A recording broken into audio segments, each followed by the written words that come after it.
the country against chaos and violence. He says the country is at a critical stage and must demonstrate its resilience to the world by conducting a peaceful election process. And all people of goodwill, we very much understand the anxiety and the entire nation is experiencing in this moment. Above all, we also understand the tremendous stress all the major players, the IEBC officials, the presidential candidates and their agents, and we also citizens, all of us are going through due to the long wait.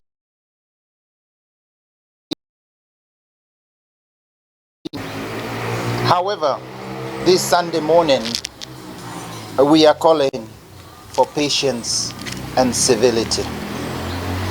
Kenyans, please, exercise utmost patience.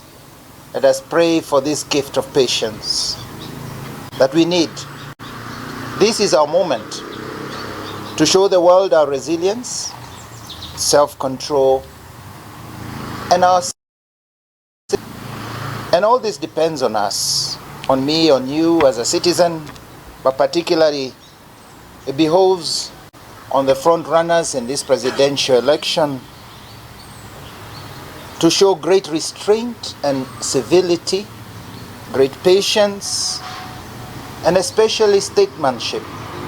They have shown so far, but now we want to see as they await and receive the results.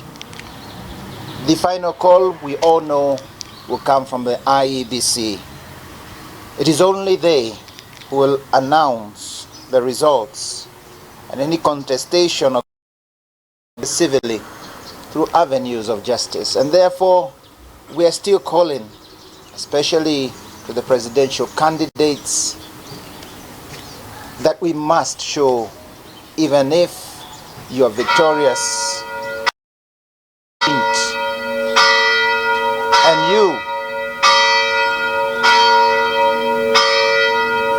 we must also show great strength even in managing disappointment.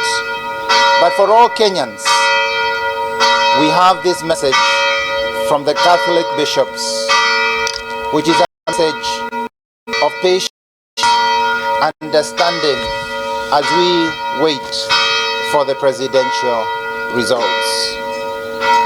We, the Catholic bishops, together with other religious leaders, thank God for continuing to keep our country peaceful as we near the completion of the general election. We thank you all, dear Kenyans, for praying for the country and for coming out to vote peacefully. We are very hopeful that we will continue enjoying peace as we conclude the verification and tallying of the presidential election, and even after the announcement of the results. We take comfort in the words of hope of St. Paul. Don't be anxious about anything. Rather, bring up all of your requests to God in your prayers and petitions, along with giving thanks. Dear Kenyans, this Sunday we are saying, let us pray for this nation. Let us pray for the gift of patience and peace. Let us commit this country to a peaceful transition. Dear Kenyans, we are following words of hope and encouraging. We have the following words of hope and encouragement to share with you. First, beware of fake news. At this critical time, we must guard against falling victim of all manner of fake news, especially on social media. There are people bent to cause unnecessary panic and confusion. We ask you to treat any suspicious or alarming text, image or video you receive on your social media with great caution, especially those claiming to have results. Cross-check messages you doubt with mainstream media and await the IEBC results, verified results. Let us join hands in preventing any form of incitement, even through social media. Two, IEBC pays up the tile-in. The palpable anxiety building due to the long time it has taken to complete the presidential vote tally could generate unnecessary tensions, rumors, and hard feelings amongst Kenyans. We understand and appreciate the need for IEBC to be thorough in ensuring the process is credible. While we commend the effort, we also encourage IEBC to do what it takes to conclude the tallying process. All right, now Choice 2022 coverage continues here on Lookup TV, and I just want to introduce you to my guest in studio, Philip Kisaka, who is an advocate of the High Court. I'm also expecting Mary Arivisa, who is the nominated member of County Assembly here in Nairobi. She'll be joining us a little later on to just, make sense of what is happening in the country in regards to this election. We are seeing what seems like a standoff at the Bomas of Kenya with IEBC, and also we will be looking at some of the roles that the people that have been elected will be doing in regards to when they assume office in a few days to come. All right, now don't go too far, because you are coming back with that discussion and making sense of this election, everything that is happening until the last day that Wafula Chebukati will also be making that announcement and declaring that we already have a president. Also, after that, what's next for these different political leaders? All that we will be touching on in this broadcast tonight. So don't go too far, because my guests are already in studio for that discussion.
All right, now thank you so much for staying with us here on the program. This is Choice 2022, the coverage, or rather election coverage here at Look Up TV, as we continue to bring you up to date with everything that is making headlines across the country in regards to this election. Also waiting for Wafula Chebukati to make that big announcement. I hope it's coming in this week. He has until Tuesday midnight to actually declare that. And in studio, I have my guests to help us make sense of what is happening in the country in regards to this election, what looks like a standoff, anxiety among Kenyans, what next for the people that will be elected, those who will not be elected, what is the possible outcome, what could they do, probably just preempting some of the possibilities or options that they have after the announcement is done by Tuesday this coming week. All right, now I have Philip Kisaka, who is not a guest in this studios. Are you? Thank you very much for having me once more. Thank you so much. An advocate of the High Court, and Mary Aliviza, also not a guest, a resident here. And nominated member of County Assembly, Nairobi. Thank you so much, gentlemen and ladies.